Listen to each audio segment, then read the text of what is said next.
नमस्कार, वो भूली दास्तां में आपका स्वागत है। मैं हूँ श्वेता रंजन। आपको 1990 में रिलीज हुई फिल्म आशिकी तो जरूर याद होगी। दिल को सुकून देने वाले उसके गाने भी आप आज भी गुनगुनाते होंगे। बेहतरीन संगीत से सजी ये फिल्म, इसने प्यार की एक नई परिभाषा लिख दी। फिल्म में नए कलाकार दिखे, अनु अग्रवाल और राहुल रॉय। रातों रात ये दोनों ही एक फिल्मी जगत में इन्होंने अपना नाम बना लिया। एक ऐसा लगा जैसे मुकाम हासिल कर लिया। गजब की फिल्म थी। आज भी लोग उसको बार बार देखते हैं। इतने सालों के बाद भी फिल्म की याद जो है जहन में वही ताजगी भर देती है। वही ताजगी आज भी हम महसूस करते हैं। वो भूली दास्तां में आज बात राहुल रॉय की। राहुल रॉय फिल्मी दुनिया में कदम रखते ही सफलता की सीढ़ियां वो जितनी तेजी से चढ़े उतनी ही तेजी से वो नीचे आ गिरे। संघर्ष और मेहनत में कहीं कोई कमी नहीं थी, फिर भी ऐसा लगता था जैसे किस्मत ने कहीं उनसे मुंह मोड़ लिया हो। सिनेमा जगत में ऐसा अक्सर होता है। वैसे देखा जाए तो फिल्मी दुनिया में अजीब सी दुनिया है। कब किसके सितारे जो हैं वो गर्दिश तक पहुंच जाएं और कब किसके सितारे उसे बुलंदियों पर ले जाएं, पता भी नहीं चलता। राहुल रॉय के साथ भी कुछ ऐसा ही हुआ। बॉलीवुड की ये जो नगरी है, ये बॉलीवुड नगरिया में कई ऐसे सितारे हैं जो दशकों से अपने अभिनय की चमक से सिने जगत को रोशन किए हुए हैं। लेकिन कई सितारे धूमिल हो जाते हैं, समय के साथ कहीं गुम हो जाते हैं। बात राहुल रॉय की करते हैं। 9 फरवरी 1968 को दिल्ली में जन्मे राहुल रॉय। वो अपनी पढ़ाई पूरी करके और मॉडलिंग की दुनिया में उन्होंने कदम रखा। लेकिन मॉडलिंग शुरू करते हुए उन्हें फिल्म का ऑफर मिला। फिल्म का ऑफर मिलना भी एक बहुत ही इंटरेस्टिंग जो है वो घटना थी।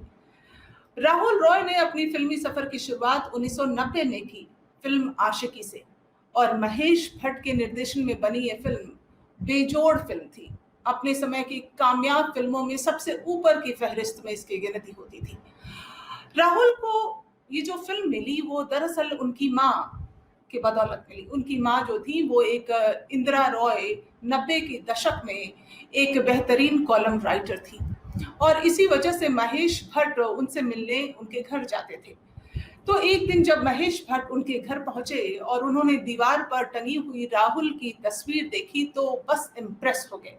राहुल के वो जो बाल, जो कि एक आप कह लीजिए स्टाइल बन चुका था युवाओं के बीच में, लोगों को वो उनका बाल छटकने का अंदाज बहुत पसंद आता था। तो वही उनकी वो खूबसूरत बाल, वही उनके लुक्स देखकर महेश भट्ट भी मोहित हो गए।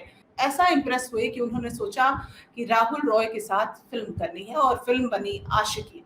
इस ऑन स्क्रीन लव स्टोरी में, आशिकी में दर्शकों ने बहुत पसंद किया। ना सिर्फ राहुल रॉय को, अनु अग्रवाल को भी। दोनों नए कलाकार, बिल्कुल फ्रेश चेहरे थे, और ये फिल्म करीब 6 महीने तक सिनेमा घरों में चली। यानी कि एक रिकॉर्ड तोड़ने वाली ये फिल्म बनी।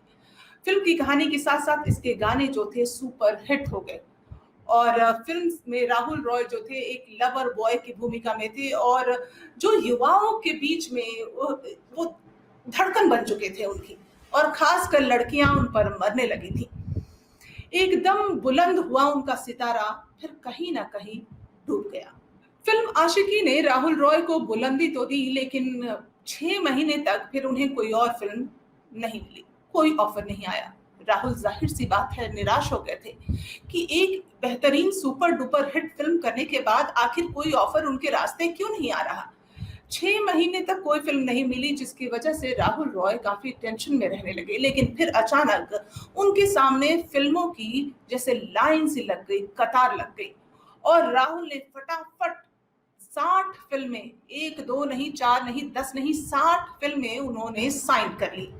इतनी सारी फिल्में जब राहुल के हाथ में आ गई तो ये एक अथाह काम था। इतना बड़ा समंदर उनके पास खुद चलकर आया था फिल्मों का।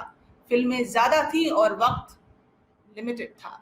तो जाहिर सी बात है राहुल का वो जो कमिटमेंट था वो पूरा नहीं हो पा रहा था, और इस वजह से राहुल को कई निर्देशकों के जो साइनिंग अमाउंट थे वो वापस करने पड़े थे।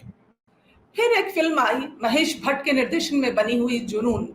आपको याद होगा, इसमें एक नेगेटिव किरदार में राहुल रॉय नजर आए, और ये 1992 में ये फिल्म आई, यानी 90 में जब आशिकी आई तो 2 साल के बाद उनकी जुनून फिल्म आई और ये फिल्म जो है बहुत पसंद की गई।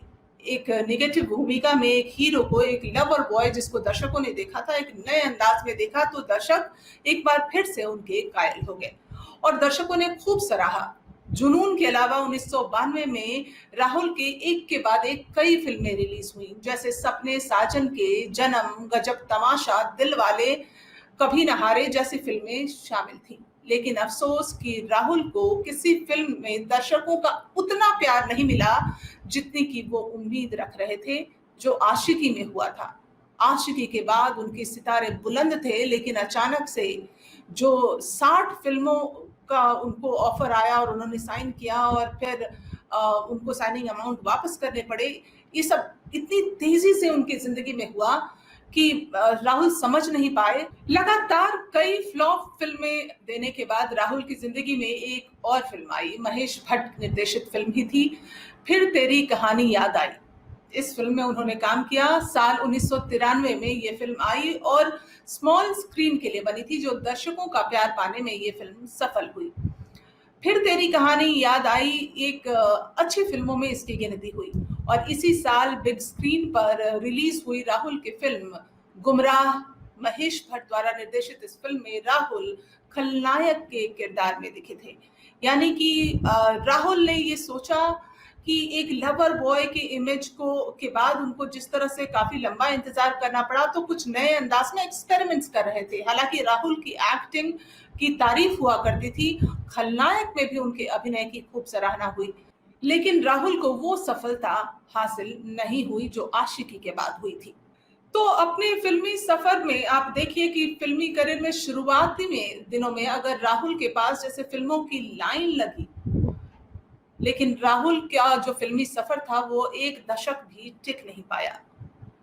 काफी उतार चढ़ाव उनकी जिंदगी में आया। राहुल ने अपने छोटे से फिल्मी सफर में करीब 25 फिल्मों में उन्होंने एक्टिंग की। उन्होंने हिंदी के अलावा भोजपुरी फिल्मों में भी काम किया और फिर एक दिन ऐसा आया कि एक सफल अभिनेता बन चुके राहुल अचानक ही लाइमलाइट से गायब हो गए।